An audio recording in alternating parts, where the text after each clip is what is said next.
Can someone with dementia make a trust? Sure. Someone with dementia can make a trust as long as they meet the mental capacity requirements to do so.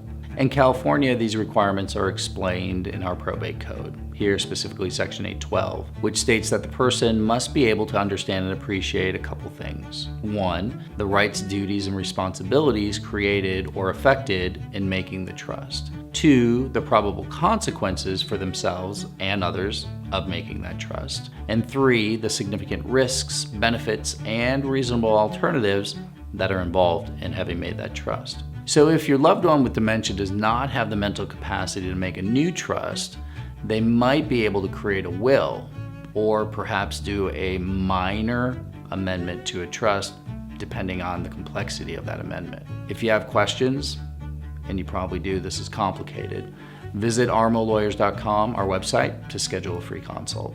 What factors are considered when determining mental capacity? Under California Probate Code, again here, Code Section 811, a person cannot be found to lack capacity to execute a trust unless they have a deficit in at least one of the following mental functions that dementia is known to impact. 1, alertness and attention. 2, information processing. 3, thought processes. 4, ability to modulate mood and affect.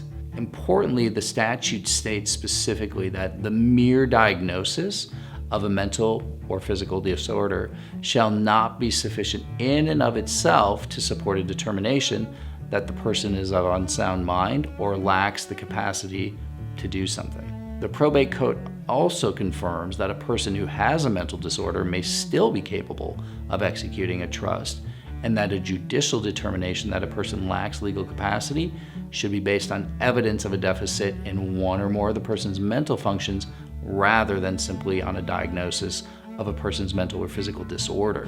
What this means is that someone with dementia is not going to be automatically considered incapable of making a trust.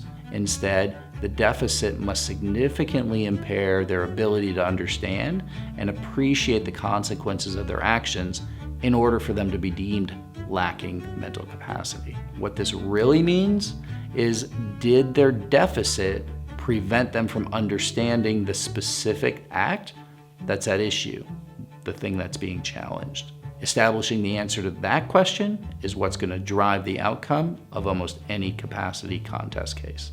What rights does a person with dementia have? A person with dementia will generally maintain the right to make their own decisions as long as they're competent to do so. What this means is that a person who's given power of attorney cannot overrule the person's choices unless or until their dementia progresses to a stage where they no longer have the legal capacity to make decisions. Have questions, give us a call, or shoot us an email anytime to schedule a free consult. At RMO, we protect people like you every day. Thanks for watching.